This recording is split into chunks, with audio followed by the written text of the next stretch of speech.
இறை இயேசுவில் அன்பானவர்களே, இன்று நாம் கிறிஸ்துவின் உயிர்ப்பை பற்றி தியானிக்க உள்ளோம். சாவை அழித்து வாழ்வு தரும் இயேசு.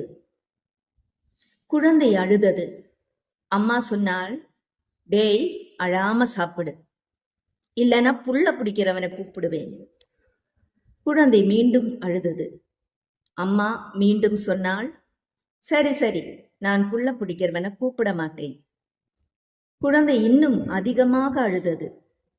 ஏன் என்று கேட்டாள் அம்மா. நீ புள்ள பிடிக்கிறவனை கூப்பிடு, பார்த்த பிறகுதான் நான் சாப்பிடுவேன் என்றது குழந்தை.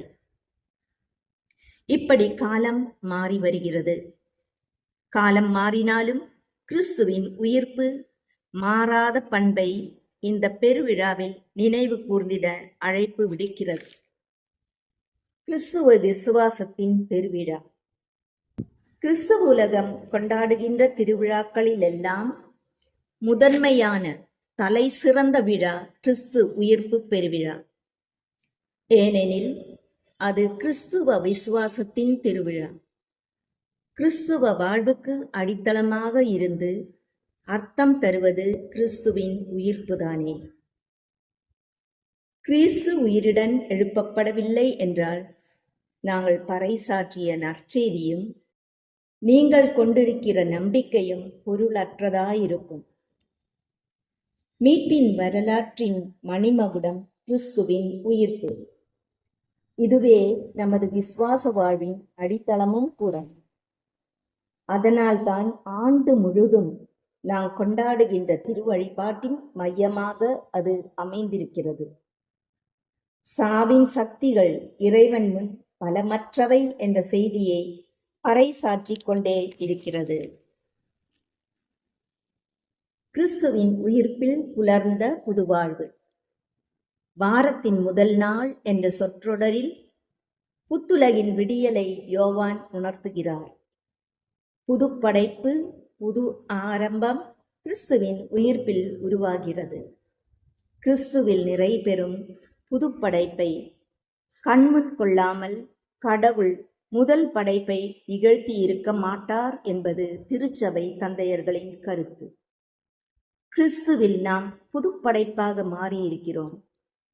புது வாழ்வு பெற்றிருக்கிறோம்.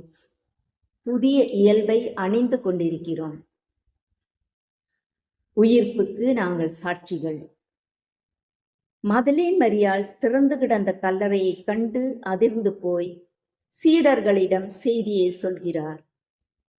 திறந்து கிடந்த வெறுமையான கல்லறையையும் மூளை கொன்றாக கிடந்த துணிகளையும் பேதுருவும் இயேசுவின் மீது தனி அன்பு செய்த சீடரும் காண்கின்றனர்.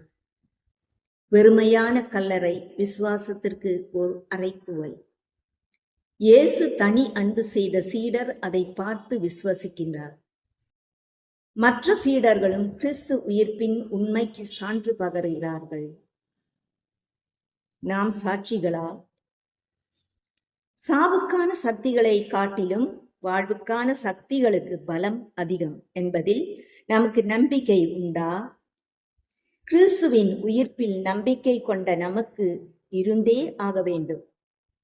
ஏனெனில் கிறிஸ்து வெற்றி கொண்டது பாவத்தின் நேரடி விளைவான ஆத்ம சாவை மட்டுமன்று, உடல் சாவு, உளப்பூர்வமான சாவையும் ஒட்டு மொத்தமாக சாவை முறியடித்தார். இயேசுவில் நிகழ்ந்தது அன்று ஒரு நிகழ்வாக மட்டும் நினைவு கூறப்பட வேண்டியது அல்ல.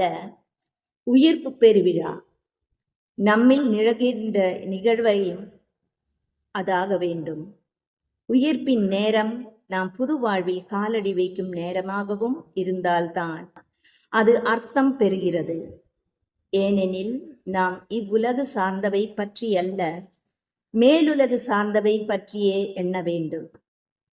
ஊனியல்பின் இச்சைகள், பகைமை, சண்டை சச்சரவு, பொறாமை, கட்சி மனப்பான்மை போன்ற சுயநல மதிப்பீடுகளே இவ்வுலகம். அன்பு, மகிழ்ச்சி, அமைதி, பொறுமை, பரிவு, நன்னயம், விசுவாசம், சாந்தம், தன்னடக்கம் போன்ற மதிப்பீடுகள் மேலுலகம் என்று புனித பவுல் வரையறுக்கின்றார். திருமுழுக்கின் வழி கிறிஸ்துவிடமிருந்து புதிய இயல்பை பெற்றுக்கொண்ட நாம் மேலுலக மதிப்பீடுகளையே வாழ்ந்து காட்டுவோம்.